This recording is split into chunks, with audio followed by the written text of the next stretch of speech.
Shalom, selamat siang semua anak-anakku.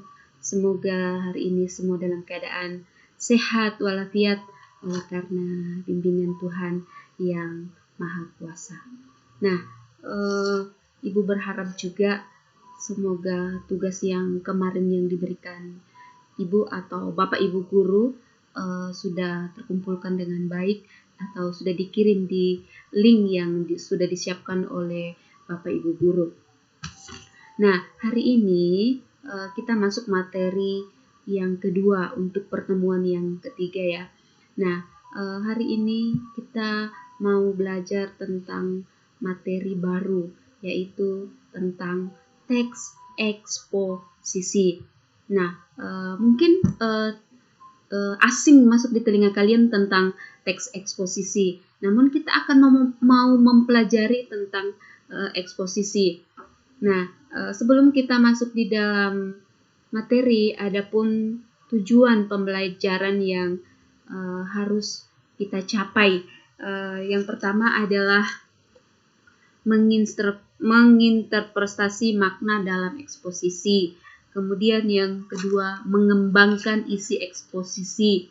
Yang ketiga, menganalisis struktur dan kebahasaan teks eksposisi. Dan yang keempat adalah menyusun teks eksposisi. Nah, itu adalah tujuan pembelajaran yang kita harus capai di dalam pembelajaran teks eksposisi.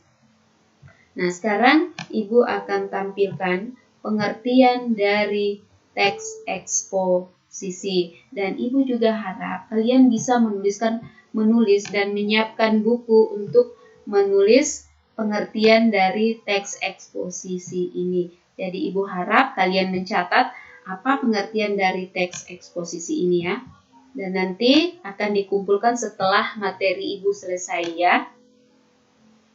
Jadi pengertian eksposisi ditulis di buku catatannya ya.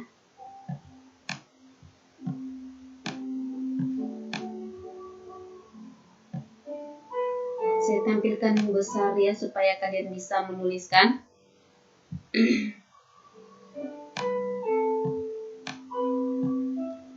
Jadi pengertian dari teks eksposisi adalah ini. Jadi eksposisi adalah paragraf atau karangan yang terkandung sejumlah informasi dan pengetahuan yang disajikan secara singkat, padat, akurat, dan mudah dipahami. Nah, ini adalah pengertian dari teks eksposisi. Mungkin kalian baru mendengar tentang eksposisi, tapi kalian sudah pernah melihat orang sementara berpidato, ceramah, khotbah. Nah, itu adalah sebuah teks eksposisi.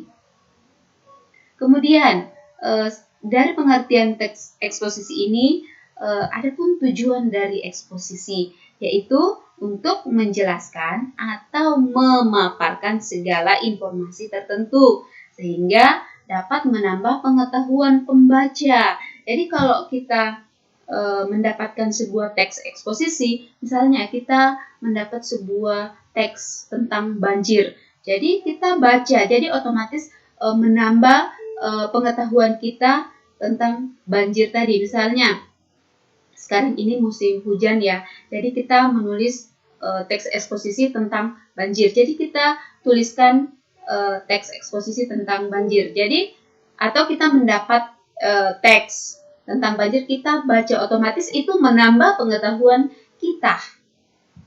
Nah, itu adalah tujuan dari teks eksposisi. Selain dari tujuan teks eksposisi, ini ditulis ya supaya kalian lebih pahami nanti. Sambil Ibu jelaskan, kalian bisa mencatat tentang tujuan mulai dari pengertian tadi. Kalian bisa pause di bawah ya. Kemudian, adapun jenis-jenis dari teks eksposisi. Yang pertama ada kata definisi. Ini yang pertama, kita mulai dari atas ya.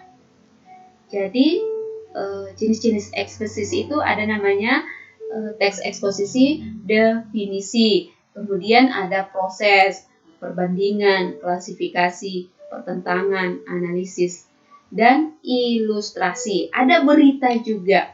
Nah, kita akan uraikan satu persatu tentang definisi dari jenis-jenis eksposisi ini. Yang pertama, kita lihat ada ilustrasi. Ini ada ilustrasi ya. Jadi, yang dimaksud dengan ilustrasi tadi itu yaitu teks eksposisi yang menggunakan penggambaran secara sederhana atau bentuk konkret dari suatu ide. Jadi, teks yang mengilustrasikan suatu hal yang mempunyai kesamaan sifat biasanya menggunakan frasa penghubung atau kata penghubung. Kemudian ada berita. Nah, ini ada pengertian dari berita ya. Jadi berita itu memberikan informasi tentang suatu kejadian. Kemudian ada perbandingan. Jadi perbandingan itu menerangkan suatu ide atau gagasan kalimat utama dengan metode perbandingan. Kemudian yang kelima yaitu proses, berisi tentang panduan atau tata cara dalam membuat sesuatu. Misalnya kita membuat teks eksposisi itu bagaimana tata caranya untuk membuat teks eksposisi. Baru ada definisi. Definisi di sini adalah pengertian dari suatu objek. Jadi misalnya objek apa yang akan dibuatkan sebuah teks eksposisi yang akan diceritakan. Kemudian ada pertentangan. Nah, ada eksposisi pertentangan.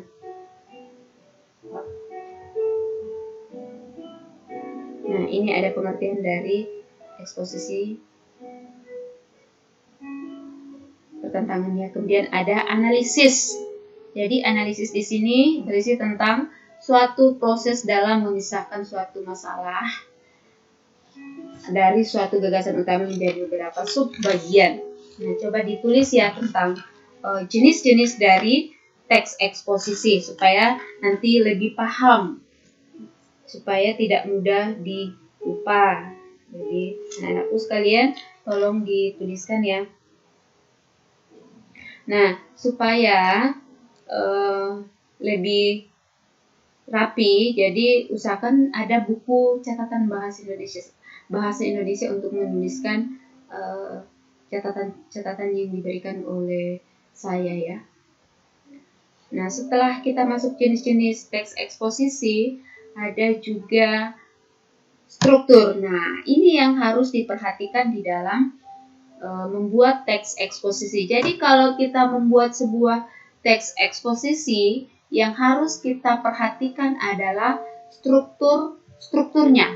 Ini ada 3 struktur yang harus diperhatikan di dalam teks eksposisi. Jadi struktur yang pertama yang harus diperhatikan disebut dengan tesis. Nah, tesis ini kira-kira apa yang dimaksud dengan tesis? Nah, itu ada apa yang dimaksud dengan tesis. Nah, coba dibaca pengertian dari tesis. Nah, tesis adalah merupakan gagasan utama atau prediksi penulis tentang sebuah permasalahan yang berdasarkan fakta. Jadi, tesis itu adalah sebuah pembuka juga ya. Sebuah pembuka untuk memulai sebuah teks eksposisi. Jadi, fakta. Jadi, harus fakta ya. Jadi, kalimat yang di dalamnya terdapat sebuah informasi yang dapat dibuktikan kebenarannya. Jadi kalau kita membuat sebuah teks eksposisi, misalnya kita membuat tentang teks contoh banjir, jadi kita menuliskan yang fakta, yang kelihatan. Ingat ya, fakta itu peristiwa yang benar-benar terjadi. Jadi kita boleh mengangkat contoh banjir yang ada di Masamba, itu kan fakta. Jadi cara membuat teks eksposisi itu kita langsung turun di lapangan dan kita mencatat kira-kira apa yang terjadi, apa yang mengakibatkan banjir tersebut. Jadi itu fakta, itu real. Jadi tidak dianalisa ya. Itu bukan fakta kalau kita menganalisa. Kemudian ada argumentasi. Jadi argumentasi di sini setelah menuliskan tesis kita masuk di dalam argumentasi. Jadi argumentasi di sini merupakan penjelasan secara lebih mendalam pernyataan pendapat. Jadi setelah kita membuat tesis tadi sebagai pembuka, kita masuk di dalam argumentasi. Jadi sebagai pernyataan pendapat atau intinya dari teks eksposisi yang dibuat, yang diyakini kebenarannya oleh penulis melalui pengungkapan fakta-fakta sebagai penjelas argumen penulis. Jadi dijelaskan semua di dalam apa fakta apa yang didapatkan di lapangan tersebut, itu yang dimasukkan di dalam teks argumentasi. Kita uraikan secara rinci. Nah, setelah menuliskan argumentasinya, kita masuk di dalam penegasan ulang. Nah, penegasan ulang di sini adalah penguatan kembali atas pendapat yang telah ditunjang oleh fakta-fakta dalam bagian argumentasi. Dalam bagian argumentasi, bagian sebelumnya terdapat bagian akhir dari suatu teks. Nah, dari argumentasi ini kita ambil kesimpulan kembali. Kita masukkan di dalam penegasan ulang. Mungkin kita ambil satu paragraf, kira-kira pendapat yang betul-betul fakta di dalam argumentasi itu kita masukkan di dalam penegasan ulang. Kita tegaskan kembali di dalam penegasan ulang. Ingat ya, kalau kita membuat sebuah teks eksposisi, ini 3 struktur yang harus diperhatikan. Ini harus masuk. Jadi kita harus ada pembuka, tesis itu sama dengan pembuka, kemudian argumentasi itu bisa saja isi, kemudian penegasan ulang itu masuk di dalam kesimpulan dan penutup. Ingat itu ya, itu yang paling utama kalau kita membuat sebuah teks eksposisi. Kemudian di dalam eksposisi ada juga kebahasaan teks eksposisi. Nah, ini ada, kalau kita membuat teks eksposisi itu harus menggunakan kalimat adverbia, leksikal, adverbia, adjektif, nomina, verba. Kira-kira ada yang tahu apa pengertian dari leksikal, adverbia, adjektif, nomina, verba? Ini pelajaran di SMP ya, sudah pernah dapatkan tentang leksikal, apa arti dari leksikal, apa arti dari adverbia, adjektif, nomina, dan verba. Namun, Ibu akan perjelas di sini. Ada nomina. Kira-kira apa pengertian dari nomina? Nomina adalah merupakan kata yang mengacu pada benda nyata maupun abstrak. Ingat, nomina ternyata kata benda. Ingat ya, nanti Ibu akan menyuruh menyebutkan apa semua yang termasuk di dalam nomina atau kata benda. Jadi ini ada Ibu uraikan juga sedikit, merupakan kata yang mengacu pada kata benda baik nyata maupun abstrak. Dalam kalimat berkedudukan sebagai subjek, dilihat dari bentuk dan maknanya, ada yang berbentuk nomina dasar maupun nomina turunan. Nomina dasar contohnya gambar, meja, rumah, pisau. Nomina turunan contohnya perbuatan, pembelian, kekuatan. Nah, itu yang termasuk di dalam nomina. Ada nomina dasar dan ada nomina turunan. Kemudian ada adjektif. Nah, adjektif adalah kata sifat. Apakah kata sifat itu? Jadi kata sifat merupakan kata yang dipakai untuk mengungkapkan sifat atau keadaan orang, benda, dan binatang. Jadi ingat ya, kata sifat itu menyatakan tentang keadaan, baik itu keadaan orang, benda, atau binatang. Contoh, cantik. Cantik otomatis manusia ya, tentang orang. Gagah, otomatis seorang cowok yang gagah, itu adalah kata sifat. Ternyata kalau dikatakan gagah itu termasuk kata sifat. Indah, indah, indah sekali bunga itu. Menawan, Ternyata itu kata sifat: berlebihan, lunak, lebar, luas, negatif, positif, jernih, dingin, jelek, besar juga termasuk kata sifat, dan lain-lain. Banyak ya kata sifat. Nanti kita mungkin membuat uraikan kata sifat dan kata benda. Kemudian kita masuk di adverdia. Apakah adverdia ini? Jadi adverdia merupakan kata yang melengkapi atau memberikan informasi berupa keterangan tempat. Jadi kalau dikatakan adverdia itu adalah bisa saja keterangan tempat, keterangan waktu. Jadi kalau keterangan waktu, suasana, alat, cara, dan lain-lainnya. Contoh di, dari, ke, sini, sana, mana, saat, ketika, mula-mula, dengan, memakai, berdiskusi, dan lain-lain. Ini adalah adverdia. Kemudian ada konjungsi kata penghubung. Apakah yang dimaksud dengan konjungsi? Jadi konjungsi dapat digunakan dalam teks eksposisi yang memperkuat argumentasi. Suatu jenis konjungsi dapat digunakan dengan menggabungkan dengan konjungsi yang sejenis dalam suatu kalimat yang saling berkorelasi sehingga membentuk koherensi antara kalimat. Kira-kira ada yang tahu bagaimana contoh kata penghubung ini? Mungkin ada yang belum tahu ya. Oke, kita lihat. Nah, di sini ada konjungsi waktu atau penghubung waktu. Contoh. Ada, saya kasih besar ya. Contoh ada konjungsi waktu, yaitu sesudah, setelah, sebelum, lalu, kemudian, setelah itu. Konjungsi gabungan dan serta dengan. Konjungsi atau penghubung gabungan ya maksudnya. Kemudian ada konjungsi pembatasan atau penghubung pembatasan, kecuali, selain, asal. Itu yang dimaksud dengan konjungsi atau kata penghubung. Kemudian ada juga konjungsi tujuan, agar, supaya, untuk. Tapi ingat, agar dengan supaya ini kadang-kadang disambung agar supaya. Itu pemborosan kalimat ya. Cukup menggunakan kata agar atau menggunakan kata supaya. Jangan disambung agar supaya kita sehat. Jangan. Cukup menggunakan agar kita sehat. Kemudian ada konjungsi persyaratan. Nah, ada kalau, jika, jikalau. Nah, ditulis semua ini ya. Kemudian ada pertentangan, pilihan, penegasan, dan perbandingan. Konjungsi penyimpulan juga ada.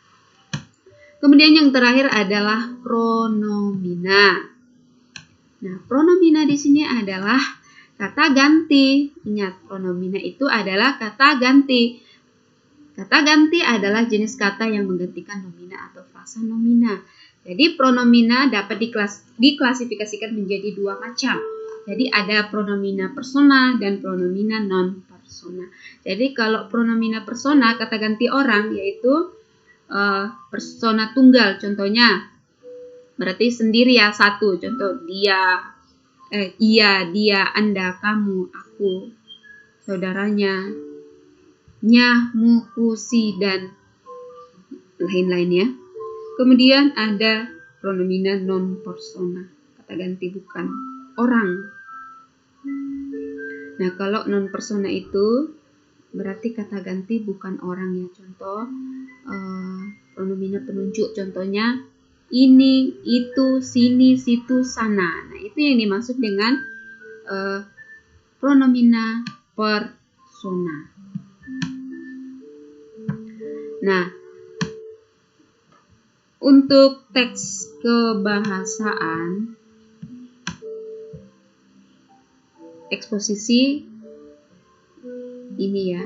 Jadi untuk materi eksposisi Ibu cukup menjelaskan hari ini dan Ibu besok akan memberikan contoh-contoh teks eksposisi, kemudian kita membuat teks eksposisi. Jadi besok Ibu akan berikan tugas Jadi besok Ibu akan berikan sebuah tugas tentang eksposisi, tentang contoh eksposisi. Jadi kita akan membuat teks eksposisi besok, dan caranya adalah dalam bentuk video. Jadi besok Ibu memberikan contoh dari teks eksposisi dan Ibu membuat teks eksposisi dengan strukturnya. Jadi kalian membuat teks eksposisi nanti dengan strukturnya. Jadi besok Ibu akan berikan tugas membuat teks eksposisi dengan langkah-langkah membuat teks eksposisi. Tapi dengan catatan tugasnya besok adalah dalam bentuk video. Jadi kalian membacakan hasil kerja teks eksposisi dalam bentuk video. Bukan dicatat ya. Nah, untuk materi teks eksposisi ini Ibu juga berharap yang menonton itu dituliskan namanya di bawah kolom komentar supaya Ibu tahu, oh ini dia sementara menonton. Karena saya dapatkan cuma menulis hasil kerjanya temannya, dia tidak materi teks eksposisi ini Ibu. Jadi dia cuma minta jawabannya temannya. Jadi tolong yang menonton segera tulis namanya di bawah, tulis hadir boleh, tulis namanya juga boleh, biar Ibu tahu ternyata ini betul-betul menonton, dia betul-betul kerjakan. Jadi hari ini adalah materinya cukup ditulis saja mulai dari pengertian sampai ke bahasan. Jadi besok Ibu akan berikan tugas untuk tugas kedua ya. Jadi tugas yang waktu hari Jumat, Ibu tetap tunggu sampai hari ini yang belum mengirimkan. Jadi Ibu harap tugas pertama itu semua bisa mengirimkan supaya besok ada lagi tugas yang kedua. Nah, besok kita masuk tugas kedua sekaligus kita masuk materi yang ketiga. Oke, anak-anakku, mohon diperhatikan tugas-tugas yang diberikan oleh Bapak Ibu guru karena itu akan menunjang kalian untuk naik kelas ya. Jadi jangan sampai ketinggalan.